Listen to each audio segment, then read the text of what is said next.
God bless you. How do I know if I have a prophetic calling? A lot of people have been reaching out to me, asking me, Prophet, how do I know that one is called to be a prophet, or I have a prophetic gift or the gift of prophecy? Now watch this. Number one, you need to understand that there are different signs that shows that a person has got a gift of prophecy or the calling to be a prophet, because you need to understand that these things are different. Number one is that you desire to prophesy. The Bible says that desire spiritual gift, especially that you may prophesy. So you see, when a prophetic gift is in you, you cannot just hold the desire. You desire to prophesy. Even when you see others prophesying, you see it's like there is a steering in your spirit. And I remember in my initial days when the Lord was calling me as a prophet about 12 years ago, I used to love to watch prophets prophesying. I used to love to watch them prophesying. Why? Because I didn't know that time that there was a prophetic unction over my life. So number one is desire. Number two, there are some times when you are sitting down and you begin to think of a person, and all of a sudden you see that person calling you, or you begin to think of a person. You are praying and then somebody comes into your mind. All of a sudden you begin to pray for that particular person.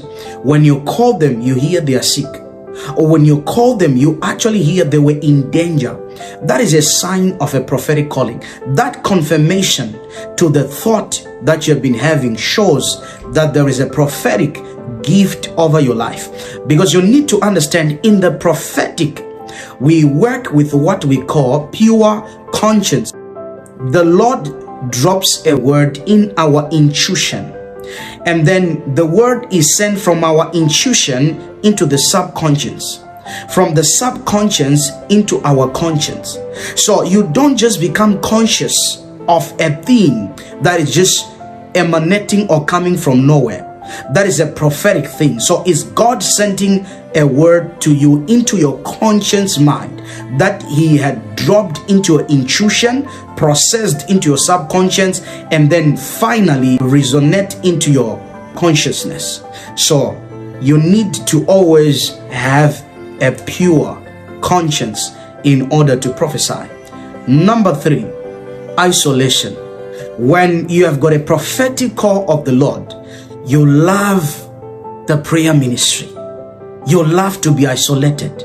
You love to go to the mountains. You love to lock yourself inside as you pray. There is a burning desire like fire in your spirit that you cannot actually hold. Why? Because the prophetic works with the prayer ministry. That's why if you study the Bible in the book of Genesis, chapter number 20, verse number 7, the wife of Abraham was taken by the king. If you study the Bible in the book of Genesis, chapter number 20, verse number 7, the Bible said the wife of Abraham had been taken. And the Bible says that God spoke to the king that return the wife of Abraham, for he is a prophet. He shall pray for you and you shall not die. So prophets pray, and when they pray, restoration take place. Whenever you see yourself, you love pray, and whatever you declare, whatever you pray for in prayer or for people comes to pass. It's one of the signs. I'm not saying an apostle does not pray. When an apostle prays, things does not happen, or when an evangelist prays, things does not happen. But I'm saying that there is a hunger for prayer when it comes to the prophetic.